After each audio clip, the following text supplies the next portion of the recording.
हमारे जमाने में साइकिल 3 चरणों में सीखी जाती थी। पहला चरण केची, दूसरा चरण डंडा व तीसरा चरण था गद्दी।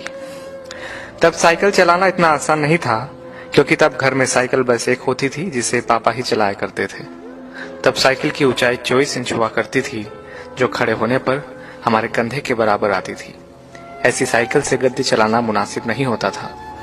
केची वो कला होती थी जहां हम साइकिल के फ्रेम में बने त्रिकोण के बीच घुसकर दोनों पैरों को दोनों पेंडल पर रखकर चलाते थे। और जब हम ऐसे चलाते थे तो अपना सीना तान कर टेढ़ा होकर हैंडल के पीछे से चेहरा बाहर निकाल लेते थे और टिन टिन करके घंटी इसलिए बजाते थे ताकि लोग भाग देख सके कि लड़का साइकिल दौड़ा रहा है। आज की पीढ़ी इस एडवेंचर से महरूम है। उन्हें नहीं पता कि 8-10 साल की उम्र में 24 इंच की साइकिल चलाना जहाज उड़ाने जैसा होता था। हमने ना जाने कितनी दफा अपने घुटने और मुंह तोड़वाए थे। और गजब की बात तो यह है कि तब दर्द भी नहीं होता था।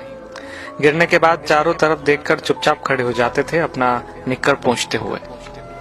अब तकनीकी ने बहुत तरक्की कर ली है। 5 साल के होते ही बच्चे साइकिल चलाने लगते हैं, वो भी बिना गिरे। 2-2 फीट की साइकिल आ गई है और अमीरों के बच्चे तो अब सीधे गाड़ी चलाते हैं। छोटी छोटी बाइक उपलब्ध है बाजार में। मगर आज के बच्चे कभी नहीं समझ पाएंगे कि उस छोटी सी उम्र में बड़ी साइकिल पर संतुलन बनाना जीवन की पहली सीख होती थी, जिम्मेदारियों की पहली कड़ी होती थी, जहां आपको यह जिम्मेदारी दे दी जाती थी कि अब आप गेहूं पिसाने लायक हो गए हैं। इधर से चक्की तक साइकिल डुगराते हुए जाइए और उधर से केची चलाते हुए घर वापस आइए। और यकीन मानिए, इस जिम्मेदारी को निभाने में खुशियां भी बड़ी गजब की होती थी। और यह भी सच है कि हमारे बाद केची प्रथा विलुप्त हो गई है। हम लोग ही दुनिया की आखिरी पीढ़ी है जिसने साइकिल चलाना 3 चरणों में सीखा था। हम वो आखिरी पीढ़ी है जिन्होंने कई बार मिट्टी के घरों में बैठकर परियों और राजाओं की कहानी सुनी, जमीन पर बैठकर खाना खाया, प्लेट में चाय पी है। हम वो आखिरी लोग हैं जिन्होंने बचपन में मोहल्ले में मैदानों में अपने दोस्तों के साथ परंपरागत खेल, गिल्ली डंडा, लुका छुपी, खो खो, कबड्डी, कंचे जैसे खेल खेले हैं। हम वो आखिरी पीढ़ी के लोग हैं जिन्होंने कम या बल्ब की पीली रोशनी में होमवर्क किया है और नोवेल पढ़े हैं। हम उसी पीढ़ी के लोग हैं जिन्होंने अपनों के लिए अपने जज्बात खतों में आदान प्रदान किए हैं।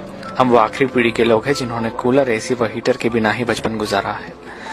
हम वो आखिरी पीढ़ी के लोग हैं जो अक्सर अपने छोटे बालों में सरसों का ज्यादा तेल लगाकर स्कूल और शादियों में जाया करते थे।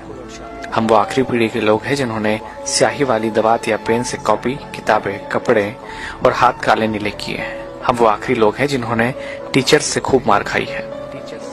हम वो आखिरी लोग हैं जो मोहल्लों के बुजुर्गों को दूर से देखकर नुक्कड़ से भागकर घर आ जाया करते थे। हम वो आखिरी लोग हैं जिन्होंने गोदरेज सोप की गोल डिबिया से साबुन लगाकर शेव बनाई है, जिन्होंने गुड़ की चाय पी है, काफी समय तक सुबह काला या लाल दंत मंजन या सफेद टूथ पाउडर इस्तेमाल किया है। हम निश्चित ही वो आखिरी लोग हैं जिन्होंने चांदनी रातों में रेडियो पर बीबीसी की खबरें, विविध भारती, ऑल इंडिया रेडियो और बिनाका गीत माला जैसे प्रोग्राम सुने हैं। हम ही वो आखिरी लोग हैं जब हम सब शाम होते ही छत पर पानी का छिड़काव किया करते थे। उसके बाद दरी चादरें बिछाकर सोते थे। एक स्टैंड वाला पंखा सबको हवा के लिए हुआ करता था।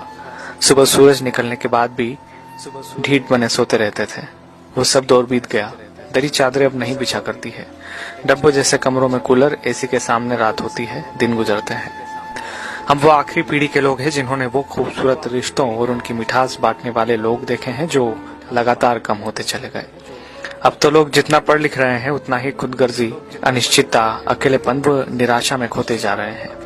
हम ही वो खुशनसीब लोग हैं जिन्होंने रिश्तों की मिठास महसूस की है। हम एकमात्र वह पीढ़ी है जिसने अपने माँ बाप की बात हमेशा मानी है और बच्चों की भी मान रहे हैं।